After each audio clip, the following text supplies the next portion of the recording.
Bonjour à tous et bienvenue sur cette nouvelle vidéo dans laquelle on va analyser quelques positions et voir concrètement si c'est des positions qui sont gagnantes ou égales. Donc voici dans la première position à proprement parler. Donc concrètement, est-ce que les blancs peuvent faire nul ou pas? C'est la question. Donc on sait qu'un cavalier qui est situé, comment dire, qui peut venir attaquer en fait le pion adverse a de très souvent des chances de faire nul parce que dans une finale avec roi et cavalier contre roi et pion, puisqu'en fait le cavalier va pouvoir jongler, vous allez voir, et en fait le roi pourra pas le capturer et il pourra toujours menacer de s'échanger contre le pion, soit avant qu'il fasse promotion ou soit lorsqu'il fait promotion. Il y a aussi souvent des menaces de fourchette qui peuvent arriver et donc forcément bien dans ce cas-là toutes ces menaces mises bout à bout empêcheront l'adversaire de valoriser son pion de plus, son pion passé. Donc dans cette position, c'est une position qui est très, je veux dire, représentative de ce que je viens de dire, parce que là on voit que le pion noir est à deux cases d'aller à dame, on voit que le cavalier blanc est sur la bande en A5, donc là on pourrait se dire que c'est complètement raide, que les noirs vont réussir à faire dame, et bien en fait non, vous allez voir que c'est pas possible. Si les blancs jouent correctement, les noirs ne peuvent pas aller à dame. En tout cas, pas sans perdre leur pion, sans perdre leur dame.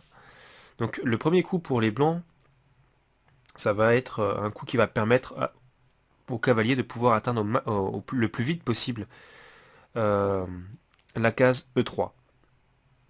Parce que sur la case E3, il pourra venir en F2 ou il pourra venir en G4 et donc la case en F1 pardon ou en G4 et donc la case F1 comme la case G4 permettent de contrôler la case H2 qui est la case de poussée finalement du pion. Donc ok, donc ça, je pense que tout le monde a compris le truc. Donc vous allez voir qu'il y a d'autres éléments qui vont rentrer en ligne de compte, mais je ne vais pas pouvoir vous les expliquer facilement comme ça, donc je préfère vous les montrer directement sur l'échiquier. Donc là, on va dire que euh, le coup de roi, on va prendre comme coup de roi, par exemple, roi G3. Et donc on va voir ce qui peut se passer après cavalier E3. Donc déjà, on voit tout de suite que sur la poussée en H2, donc qui menace de faire dame au coup d'après, il y a cavalier F1.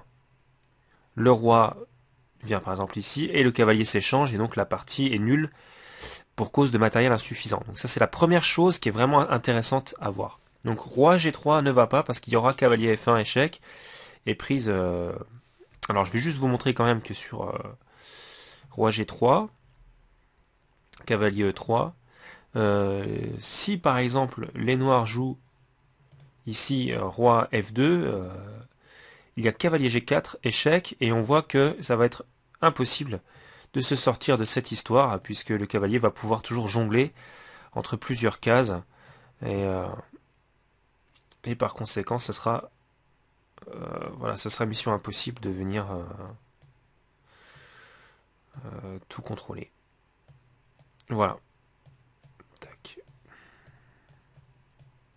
Voilà, troisième répétition, mais de toute façon, voilà, s'il pousse, il y a cavalier F1, voilà. Donc c'est pas possible de l'arrêter. De arrêter le cavalier, en fait, comment dire, de contrôler suffisamment de cases avec le roi pour empêcher le cavalier de s'échanger contre le pion. Donc là, on voit déjà la première idée. Je pense que là, elle est claire pour tout le monde. Donc ok, avec roi G3, c'est pas possible. On voit que ça n'a pas marché. Alors après cavalier C4, on va voir maintenant roi G2. Donc roi G2, il y a tout de suite cavalier échec, et ce qui permet au cavalier d'atteindre tout de suite soit la case F1, soit la case G4, et par conséquent, on va pouvoir jongler comme on l'a vu précédemment, et ça sera pas possible tout simplement avec le roi noir de contrôler toutes les cases. Donc dans cette position, on va analyser l'autre coup qui est roi G1. Et on va voir ce qui peut se passer sur roi G1. Alors cavalier E3 cette fois-ci ne donnerait rien du tout, puisqu'il y aurait H2 suivi de la promotion. On est bien d'accord. Mais sur roi G1, en fait simplement les cases sont changées. Au lieu que ça soit en E3, ça sera en E5, avec la menace évidemment sur la poussée H2, de venir faire cavalier F3 échec, et de capturer le pion H2 au coup suivant. Donc alors maintenant, que faire avec les noirs?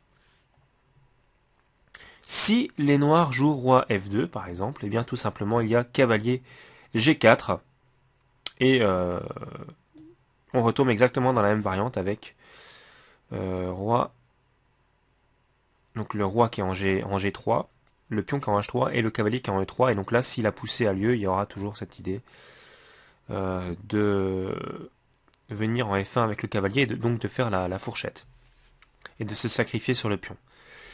Donc en fait voilà, on a atteint une nouvelle fois la position dans laquelle il n'y est pas possible de s'en sortir. Donc on va voir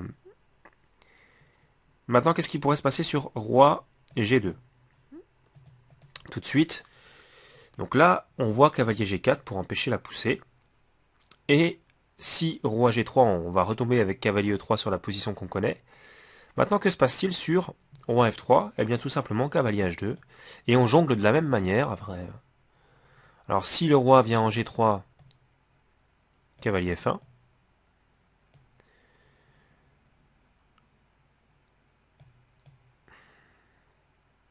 Et cavalier E3. Donc on va jongler sur les cases F1, E3, et G4 et H2. Voilà, on va faire une triangulation comme ça, et le roi sera totalement impuissant à toutes les menaces et pourra pas valoriser son pion. Voilà, donc ça c'est une position vraiment très intéressante, c'est pour ça que je voulais vous la montrer. Donc voilà. On va analyser maintenant une position qui est très semblable, mais pas exactement la même. Donc je vous la mets tout de suite sur l'échiquier. Donc comme c'est des positions, on va dire, qui sont relativement... il y a peu de pièces, je me permets de mettre en place les pièces immédiatement. Donc très haut blanc. Que pensez-vous de cette position? Très haut blanc. Hein. Donc les blancs vont jouer. Alors la logique voudrait que les blancs jouent cavalier F3. Et en fait, les blancs ici ne semblent pas pouvoir arrêter le pion. Pourquoi? Eh bien tout simplement parce que sur cavalier F3, qui semble être le coup le plus logique, roi G3 ou roi G2, peu importe.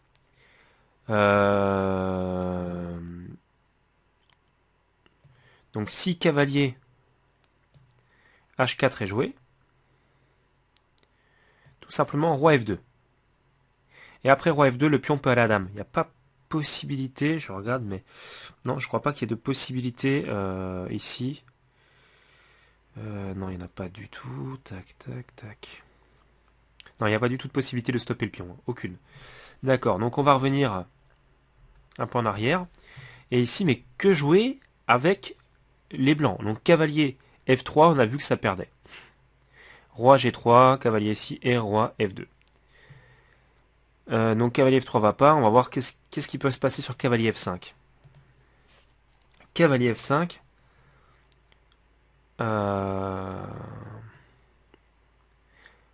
Alors je pense qu'il vaudrait mieux éviter roi G2, puisqu'on retomberait sur la variante avec le cavalier qui est en E3, hein, ici, et avec les menaces qu'on connaît, donc ça va pas. Mais par contre, après roi G1, il me semble que les noirs gagnent. Je ne vois pas comment ils peuvent stopper le pion. Donc là, le cavalier est bien placé. On va essayer par exemple d'amener le roi. Après la poussée, cavalier ici, mais il y a roi ici. Et cette fois-ci, il n'est plus possible, à mon sens, de stopper le pion. Donc c'est pour vous montrer quand même quelque chose d'assez incroyable. C'est-à-dire que cette position-là est perdue pour les blancs. Alors que la position précédente, je vais quand même vous la remontrer parce que c'est quand même assez hallucinant. Si on prend le cavalier et qu'on le met là, c'est nul. Si on prend le cavalier et qu'on le met là, les noirs gagnent. C'est incroyable puisqu'en fait, le cavalier est beaucoup plus proche de la zone de jeu. Mais il ne peut pas atteindre la case importante qui est située en E3 et par conséquent, eh bien, dans ce cas-là, il ne peut pas s'échanger contre le pion noir qui pourra donc aller à dame. Donc voilà, donc c'est déjà pour vous montrer des positions assez intéressantes en finale. Il faut savoir que c'est très important de travailler la finale, parce que dans la finale, on peut vraiment travailler efficacement. Les ouvertures ou le milieu de jeu, c'est des domaines du jeu d'échecs qui restent extrêmement complexes. Même les meilleurs joueurs mondiaux, dans les ouvertures ou le milieu de partie, ils vont analyser, ils vont avoir des données, des données importantes, mais même là, ils ne pourront pas vous dire que, voilà, que leurs idées sont parfaites, que, comment dire, que leur vision du jeu, est bonne. Parce que plus tard, d'autres variantes vont arriver, etc. On va voir qu'il y a des réfutations qui vont arriver. Donc, la finale, c'est vraiment le seul domaine du jeu d'échecs qui est irréfutable. Une fois que vous avez travaillé vos finales, eh bien, vous les connaissez et vous ne commettrez plus d'erreurs. Puisque simplement, c'est un domaine qui a été suffisamment expertisé et qui est suffisamment simple, hein, comparé aux autres compartiments du jeu, comme l'ouverture ou le milieu de partie. Il y a beaucoup moins de possibilités, et donc par conséquent, on peut voir beaucoup plus loin, et donc avoir un enseignement qui soit, comment dire, beaucoup plus précis, beaucoup plus juste que dans l'ouverture ou la finale, que dans l'ouverture ou le milieu de jeu, pardon. C'est pour ça que je considère que pour les débutants, le plus important c'est de travailler les finales. D'autant plus que c'est relativement compliqué pour un débutant de prendre l'avantage dans l'ouverture ou dans le milieu de partie.